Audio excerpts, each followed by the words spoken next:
ಶ್ರೀ ಅಯ್ಯಪ್ಪ ಸೇವಾ ಸಮಿತಿ ಹುಕ್ಕೇರಿ 20 ವರ್ಷಗಳಿಂದ ಈ ಒಂದು ಮಾಲಾಧಾರಣ ಮಾಡಿಕೊಂಡು ಬೇರೆ ಮನೆಯೊಳಗೆ ಒಂದು ಸಂವಿಧಾನವನ್ನು ಕಟ್ಟಿ ಸುಮಾರು 20 ವರ್ಷದಿಂದಲೂ ಆ ಒಂದು ಸೇವೆ ಮಾಡಿಕೊಂಡು 48 ವರ್ಷದ ಒಂದು ವ್ರತವನ್ನು ಮಾಡಿ ಕೊನೆಯದಾಗಿ ಡಿಸೆಂಬರ್ ತಿಂಗಳಲ್ಲಿ ಅಯ್ಯಪ್ಪ ಸ್ವಾಮಿಯ ಒಂದು ಮಹಾ ಪೂಜೆಯನ್ನು ಮಾಡಿದರೆ ಹುಕ್ಕೇರಿ ಗ್ರಾಮದಲ್ಲಿ ಭಾರಿ ಅತಿ ದೊಡ್ಡ ಪ್ರಮಾಣದಾಗ ನಡೆಸಿಕೊಂಡು ಬಂದಿದ್ದಾರೆ.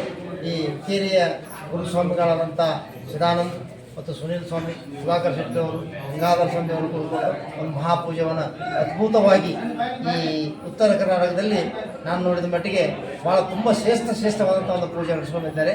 ಈ ಚಿಕ್ಕವನ್ನು ಕೂಡ್ಕೊಂಡು ಕಾಣಿಕೆ ಕೂಡ್ಕೊಂಡು ಇವತ್ತಿನ ಹುಕ್ಕೇರಿ ನಗರದಲ್ಲಿ ಒಂದು 5 ಗುಂಟೆ ಜಾಗವನ್ನು ತಾವೇ ಯಾವುದೂ ಸಹಾಯ ಸಹಕಾರ ಇಲ್ಲದೇ ಹಣೆಯಲ್ಲಿ ಕೂಡ್ಕೊಂಡು ಭಕ್ತರುಗಳಿಂದ ಕೂಡಿಸಿಕೊಂಡು ಒಂದು ಸನ್ನಿಧಾನವನ್ನು ಕಟ್ಟಿದ್ದಾರೆ.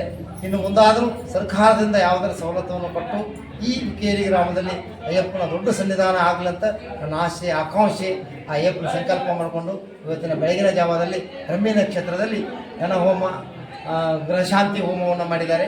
ಇನ್ನು ಮುಂದಿನ ಕಾರ್ಯಕ್ರಮಗಳನ್ನು ಇದೇ ವರ್ಷದಲ್ಲಿ ಡಿಸೆಂಬರ್ನಲ್ಲಿ ಒಂದು ಮಹಾಪೂಜೆಯನ್ನು ನಿರ್ವಹಿಸ್ತಾರೆ. ಇವತ್ತಿನ ದಿನಕ್ಕೆ ಸ್ವಂತ ಪ್ರಮಾಣದವಾಗಿ ಒಂದು ಚಿಕ್ಕದಾಗಿದೆ. ಇನ್ನು ಮಾಧ್ಯಮದ ಮುಖಾಂತರವಾಗಿ ನಾನು ಸರ್ಕಾರಕ್ಕೆ ಒಂದು ಮನವಿ ಮಾಡ್ತಾ ಇದ್ದೇನೆ.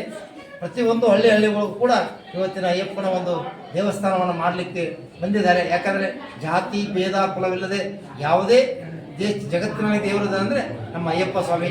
ಹೀಗಾಗಿ ಭಕ್ತಾದಿಗಳು ಸರ್ವ ಭಕ್ತಾದಿಗಳು ತುಂಬ ಹೃದಯದಿಂದ ಬಂದು ನಮ್ಮೆಲ್ಲರ ಒಂದು ಸೇವೆಗೆ ಪಾತ್ರ ಆಗ್ತಾರೆ. ಅದೇ ರೀತಿ ಕೂಡ ಇಲ್ಲಿನ ರಾಜಕಾರಣಿಗಳು ವ್ಯಕ್ತಿಗಳಾಗಲಿ, ಇಲ್ಲಿಯ ಸ್ಥಳೀಯ ಶಾಸಕರಾಗಲಿ, ಜಿಲ್ಲಾ ಪಂಚಾಯತ್ನಾಗಲಿ ಕೂಡಿ ಒಂದು ದೇವಸ್ಥಾನ ಮಾಡ್ಬೇಕನ್ನ ನನ್ನ ಆಶೆ.